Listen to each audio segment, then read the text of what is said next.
Hello and welcome to the analysis of the Hindu newspaper dated January 10th, 2023. In this video, we are going to talk about two important newspaper articles, and these articles are going to be very important, very significant for the civil services examination.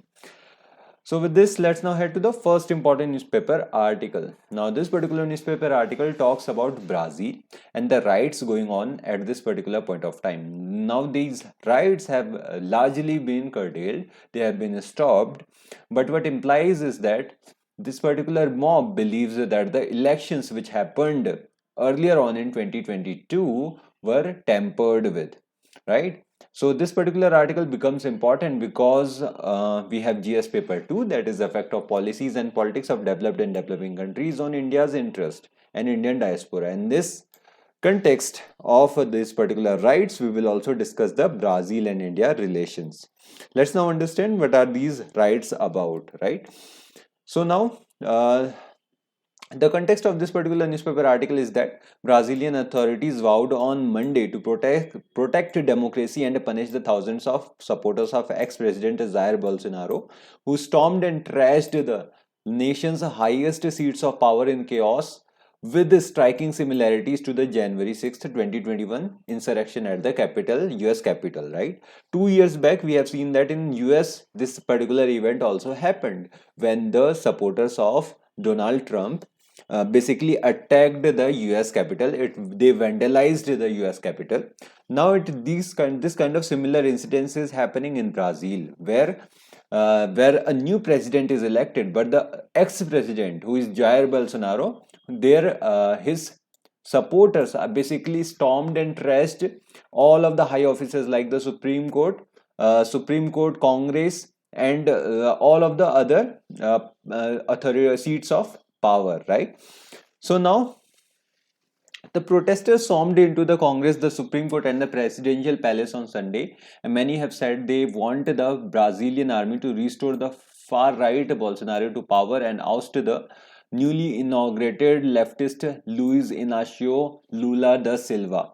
Now, in the news conference from Sao Paulo state, Lula read a freshly signed decree for the federal government to assume control of the security in the federal district, and he said that the so-called fascist fanatics as well as those who finance their activities must be punished, and also accused Mr. Bolsonaro of encouraging their uprising. And in the future, the accusations and all of the allegations against him will be judged in the Supreme Court as well, right?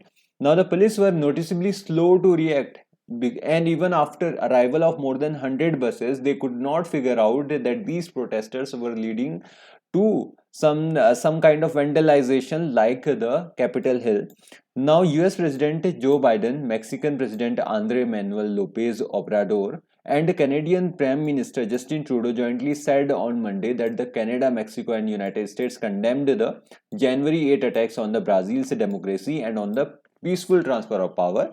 And unlike the 2021 attack in the US, what happened is that the officials were sitting in the Capitol Hill, but in the Brazil case, the officials weren't sitting in the government buildings. They were having an off day, that is Sunday.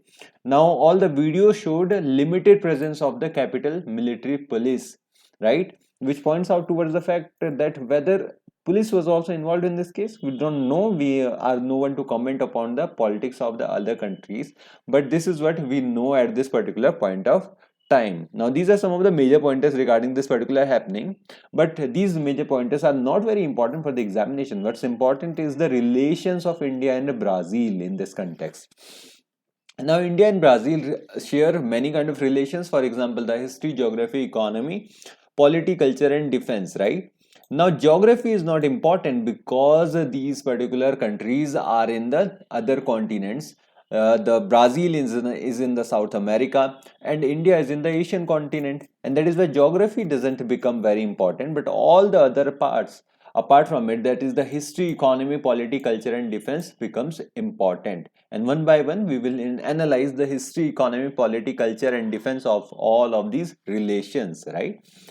First is the history. Now the history between India and Brazil is basically 5 centuries old. What happened is that the Portugal's Pedro Alvarez set on a sail to India but he was blown off by the winds and he landed in the Brazil in the 1500. Now he made Brazil as a stopover and he finally then reached Goa after this particular journey. And this led to Portuguese association between the India and Brazil and the exchange of varied agriculture crops and cattle in the colonial times, because this Pedro Alvarez brought agricultural crops and cattle from Brazil to the India, and this is the first relation we have with the Brazil. Now during the Cold War, India and Brazil calibrated against the world order dictated by the superpowers US and USSR. What happened is that during the Cold War there was a bipolar world, right? US and USSR both were the superpowers, and countries basically sided with any of the parties, any of the two parties. But India and Brazil opposed this particular policy, and in 1967, for example, both the countries condemned the idea of creating non-proliferation treaty. This is basically the history of India and Brazil relations, starting from 5 centuries old, that is 1500, and then in the Cold War as well, they had some kind of history in it. Now with history comes to the economy as well, because economy becomes very important, money exchange becomes very important. So Brazil has become one of the most important trading partners of India in the entire Latin America and the Caribbean region. But the bilateral trade between the two countries is very small, that is $8 billion. However, it is the largest between India and any other Latin America and Caribbean region country, right? In 2018, Indian investments in Brazil were around US$ 6 billion, and Brazilian investments in India are estimated at $1 billion, right? So this is the economy. Now with the economy comes the polity also.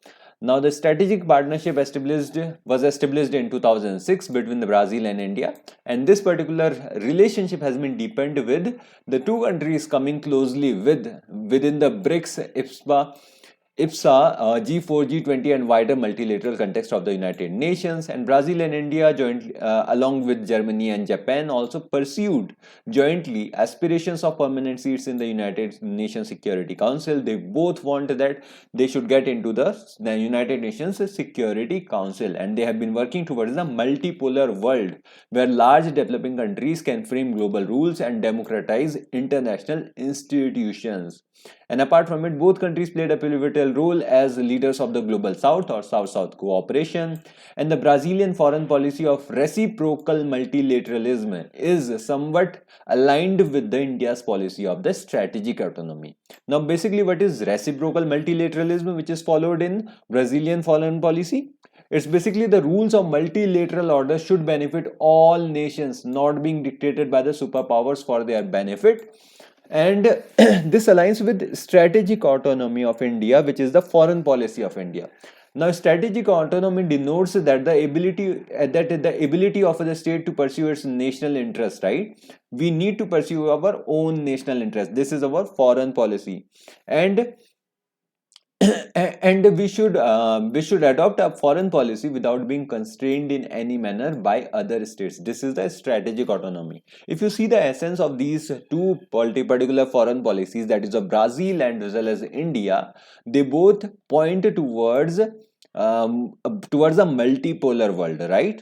And this is why the two countries align in their foreign policies, and that is why their polity also aligns in the international arena. Now that we have discussed the polity, let's talk about the culture, because Brazil and India do have some of the similarities, because India's yoga and Ayurveda practitioners are found in abundance in Brazil, and the Brazilian Association of Ayurveda is a non-profit association with offices in 9 states of Brazil and has members all over Brazil. And Mahatma Gandhi is highly regarded in Brazil, and the government and the NGOs are trying to inculcate the philosophy of non-violence among students, youth and police, right? Because it is some kind of troublesome country where the violence is practiced regularly, and in this case the Mahatma Gandhi's policy of non-violence becomes very important for the Brazilians. So this is basically the culture spread of India to Brazil. Now apart from the culture, we also have the defense relations with the Brazil. Now Brazil and India signed a bilateral defense cooperation agreement in 2003, that calls for cooperation in the defense related matters, especially in the field of research and development, acquisition and logistic support between the two countries. And under the framework of agreement, a joint development committee has been set up that meets at regular intervals, right? So these are basically the five pivotal parts of the Indo-Brazil relations, which are basically history, economy, polity, culture and defense. We have discussed all of them. We have also talked about the protest in the Brazil as well. So this is it regarding this particular newspaper article. Let's now head to the next important newspaper article. Now this particular newspaper article talks about the delay in the decennial census. Decennial census means that the census which happens every decade, right?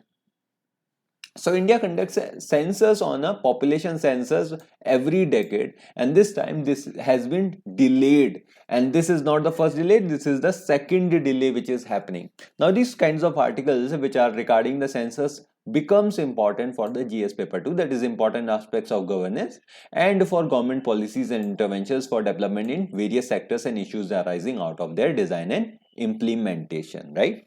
Let's first understand the context of it, and then we will understand how is the census conducted, how many times has the 2021 census been delayed, and what are the implications of this particular delay.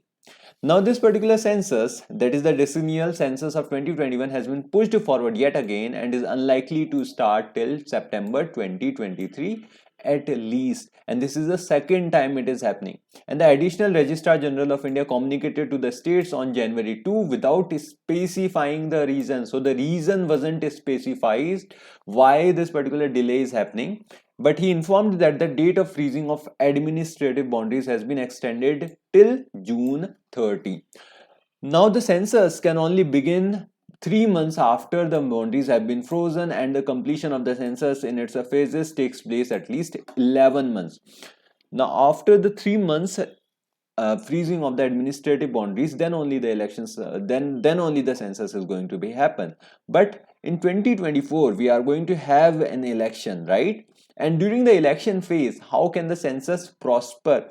How can the census happen? Because the general elections occupy a large part of the population, right? And large part of the all the workforce that is within the government.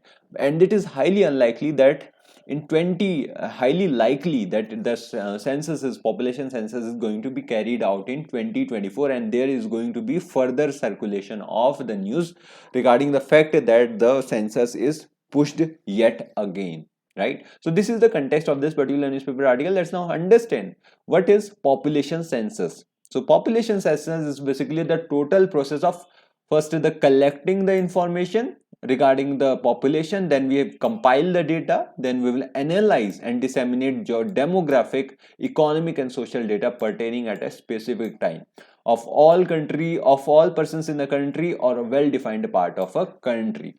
Now the population census is a union subject, that it comes under the union list, and it is under the article 246 of the Indian Constitution that we conduct the population census.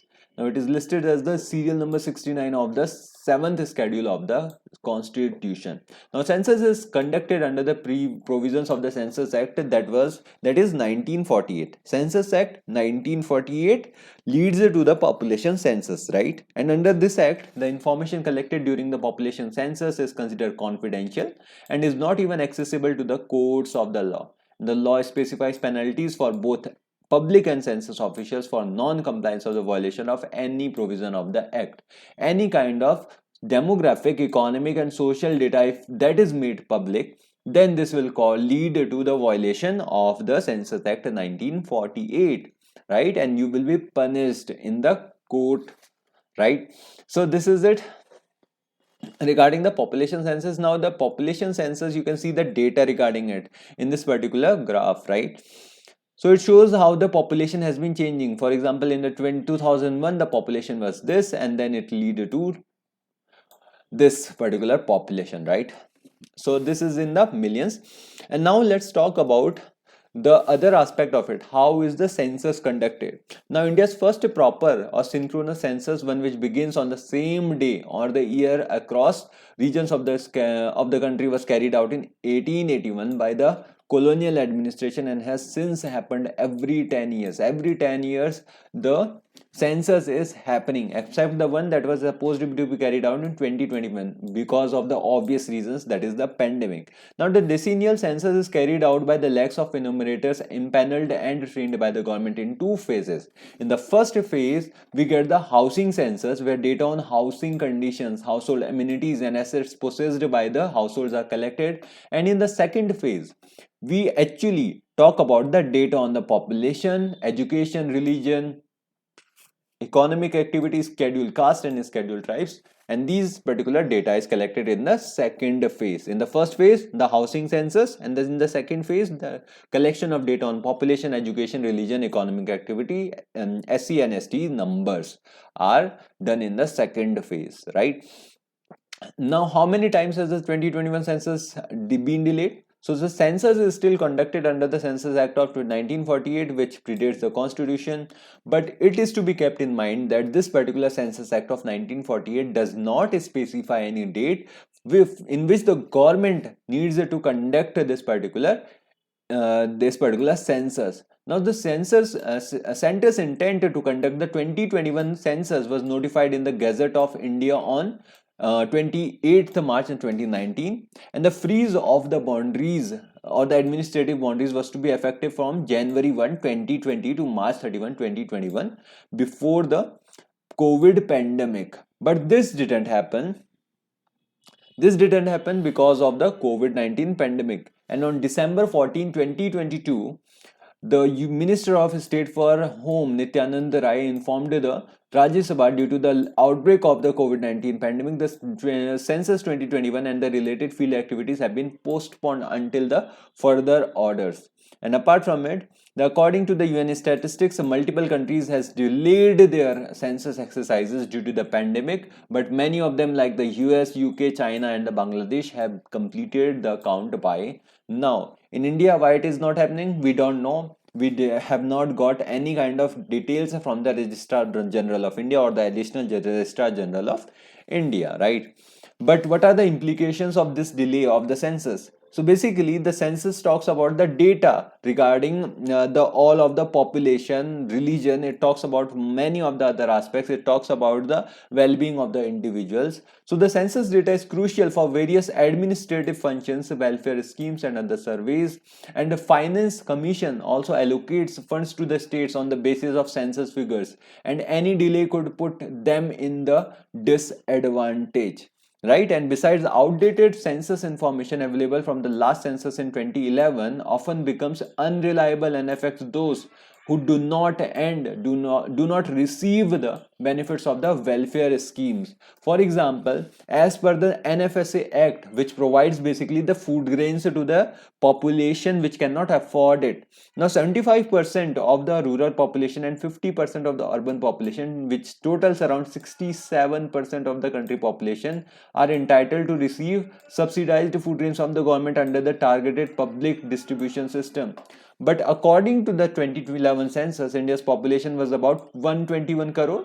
But this is not happening at this particular point of time. This population is far beyond that. And the PDS beneficiaries were approximately 80 crore. Now, if the PDS beneficiaries are approximately 80 crore, only the benefits are going to go to the 80 crores. However, this is not the case, says economists Zian Rezi and Ritika Khera. They have pointed out that population growth over the last decade means that the 67% ratio is applied to 2020's projected population of 137 crore, and the PDS coverage should have increased to around 92 crore people. But this is not happening, and this leaves out all the people who come under the public distribution system, right? Which who wanted to get the food grains, but they did not get it because the census is not happened, or census has not happened in the 2021, right? And besides, the census is crucial also to determine the population of the migrants and the migration patterns, right? So these are some of the implications of the delay in the population census. We have talked about in this particular newspaper article about what is population census. We have talked about how is the census conducted. We have also talked about how many times that has been delayed in the 2021 census. There have been delays in the 2021 census, and apart from it, we have also discussed the implications of this particular delay, which basically is a harm to the people who receive the food grains under the NFSA. It is also harm to the Finance Commission, and apart from it, the administrative functions are lagging because of this particular delay in the census, right? So this is it regarding this particular newspaper article, and this is it for the day. Thank you from my side. Do like and share the video and subscribe to this channel. Have a good day. Bye.